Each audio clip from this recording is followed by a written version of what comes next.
Have you ever walked past something that looked broken and thought it was beyond saving? Maybe it was an old chair with a missing leg, a faded photograph, or a cracked flower pot. We pass by these things every day, barely giving them a second glance, convinced that their time has come and gone. But sometimes, what seems lost is just waiting for someone to notice. Let me share a story about an old violin, forgotten in a corner, its wood scratched and worn, a string missing, its music silenced by years of neglect. To most, it was just another relic of the past, a memory gathering dust. Most people would just toss it aside, thinking it was beyond repair. After all, why bother with something so damaged when there are newer, shinier things to be found? But sometimes beauty just needs a second chance. Sometimes all it takes is a little patience, a little faith, and a willingness to see what others overlook. Picture this, a dusty attic, filled with forgotten treasures and memories where sunbeams cut through the shadows and land on a battered violin. The air is thick with silence, but the light seems to linger on the instrument, as if inviting someone to notice it. Its wooden body bore the years of neglect, each scratch and dent telling a story of days gone by. The violin's voice had been silent for too long, its strings slack, its spirit dimmed. But then, a young boy stumbled upon it while exploring the attic. His eyes lit up with curiosity and wonder as he brushed away the cobwebs and dust. He didn't see an old, broken instrument. He saw hope. He saw the possibility of music, of life, waiting to be awakened. With gentle hands he cradled the violin, wiping away years of dust and neglect. Each careful motion was an act of kindness, a promise to try. He tightened the pegs, replaced the missing string, and smoothed out the bow.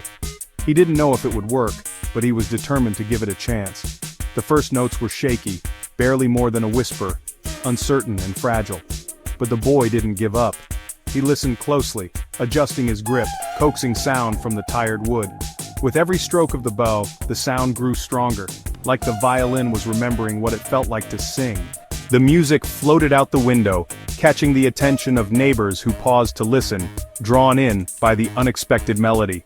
The music drifted through open windows and over garden fences, weaving its way into the hearts of those nearby. It was as if the violin's song was reaching out, reminding everyone that beauty can be found in the most unlikely places. People smiled, some wiping away a tear, touched by the simple, honest music. It wasn't a grand performance, but it was real, and it moved them in ways they didn't expect. That violin song wasn't perfect, but it was raw and real, filled with the boy's patience and the violin's history. Every note carried the weight of its journey and the hope of a new beginning.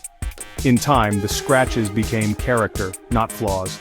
The marks that once seemed like scars now told a story of resilience and survival. The boy and the violin grew together, learning from each other. With every practice session, their bond deepened, and the music became richer, more confident. The world heard not just music but a story of resilience, of something old becoming beautiful again. The violin's transformation inspired others to look at their own lives, to wonder what might be possible if they gave something or someone a second chance. That's the heart of it, isn't it? We all have things we've given up on, parts of ourselves or others we think are too far gone. But maybe, just maybe, all they need is a little hope and a gentle hand. So often we focus on what's broken, what's wrong, when all it takes is a little hope, and someone willing to try. The smallest act of care can spark a transformation. So, the next time you see something or someone that looks too far gone, remember, beauty often needs only a second chance. Sometimes the most extraordinary things are hidden beneath the surface, waiting for someone to believe in them. And when you give it, you just might find music where you least expect it. In the end, it's not about perfection, it's about seeing the potential for beauty, and having the courage to bring it back to life.